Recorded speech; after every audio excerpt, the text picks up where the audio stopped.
Selamat datang di tutorial IoT Indonesia. Kali ini kita akan membahas bagaimana cara atau perbandingan skema wiring atau pengkabelan di Smart Switch versi pertama yang saya sudah buat. Jadi nanti ini akan kita pasarkan tentunya. Nah, kita lihat di sini saya buat dua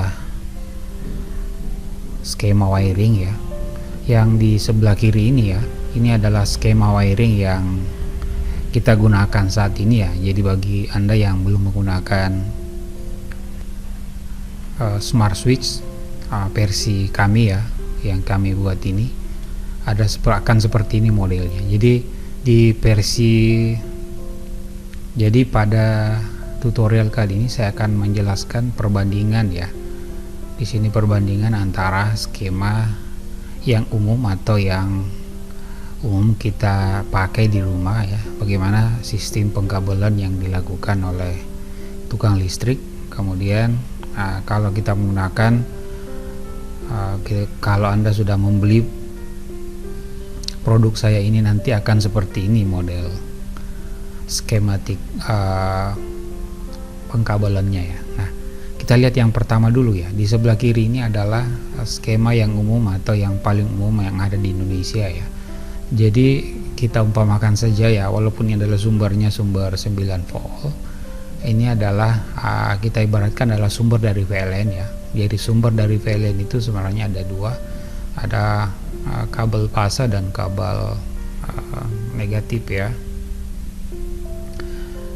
Nah, di sini dari sumber PLN yang masuk ke rumah itu ya, yang turun ke bawah, ini adalah saklar ya, saklar, anggaplah saklar Broco atau saklar Panasonic ya. Ini saklar satu mata, itu yang turun ke bawah itu adalah, atau yang naik ke atas itu adalah positif ya, dari positif ke bawah turun ke salah satu titik di saklar kita, kemudian yang satunya naik ke lampu. Inilah skema yang biasa kita temui di rumah kita ya saat ini. Nah, kita bisa uji ya rangkaian ini. Nah, ini kalau saklar dipencet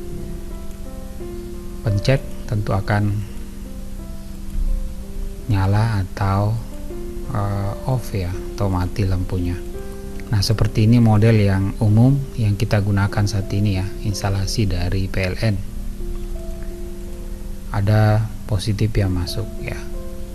Sekarang skema yang pengkabelan kalau menggunakan Smart Switch yang saya buat nantinya akan seperti ini modelnya. Kalau dari sini kita lihat kabel yang keluar dari saklar itu ada dua. Sedangkan kalau di sini saklar dua arah, ini saklar satu arah ya, ini ada, kita menggunakan saklar dua arah. Kemudian kabel yang keluar ke atas itu ada tiga ya. Yang pertama dari COM ke salah satu titik di lampu, kemudian dari normally open, kemudian normally close. Nah, ini adalah perbandingan ya dari skema pengkabelan dari instalasi standar dengan instalasi yang menggunakan Smart Switch yang kami buat nantinya.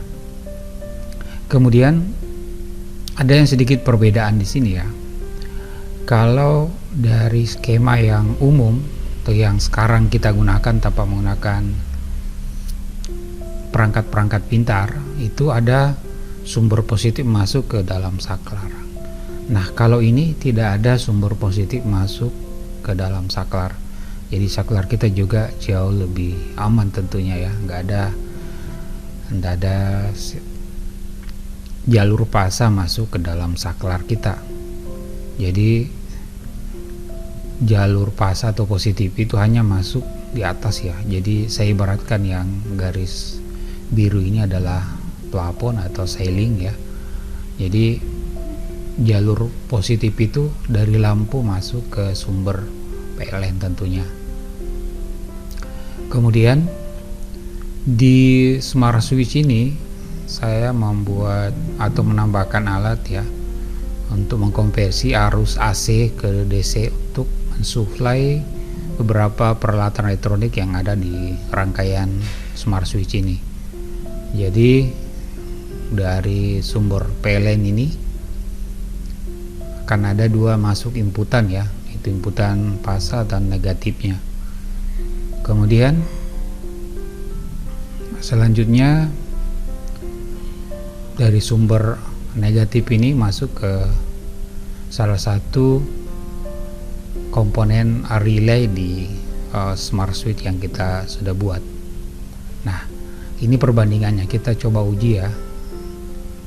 Nah, ini pada saat tombol diklik jadi normally open, normally close ya. Jadi dia tertutup dan terbuka untuk mengalirkan arus listrik. Nah, dari sisi rangkaian menurut saya ini juga jauh lebih aman karena tidak ada jalur fasa yang langsung turun ke dalam saklar kita. Beda dengan yang umum yang kita gunakan, ada jalur positif masuk ke dalam saklar kita ya. Kalau di sini di saklar yang kita akan gunakan nanti adalah saklar dua arah, kita tidak menggunakan jalur fasa positif ya. Jadi jalur fasa itu langsung masuk ke lampu ya, dari positif ke lampu, kemudian dari lampu ke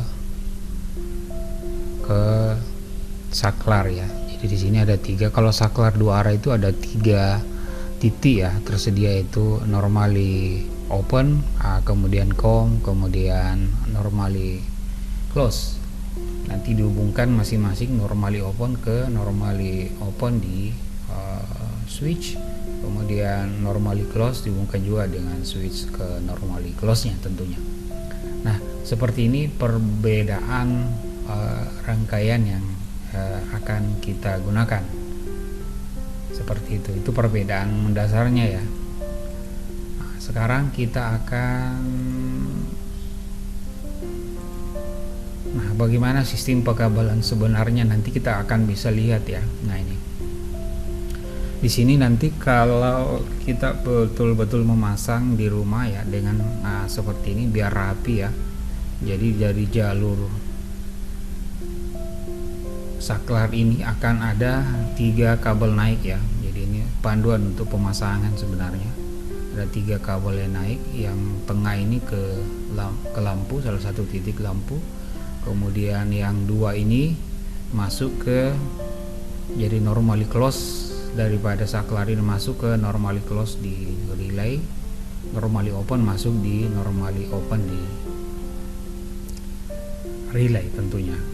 Nah, ini ada 2 karena tergantung berapa lampu yang kita gunakan. Pada versi ini saya menggunakan 8 nantinya, ini cuma contoh 2 ya karena tidak muat.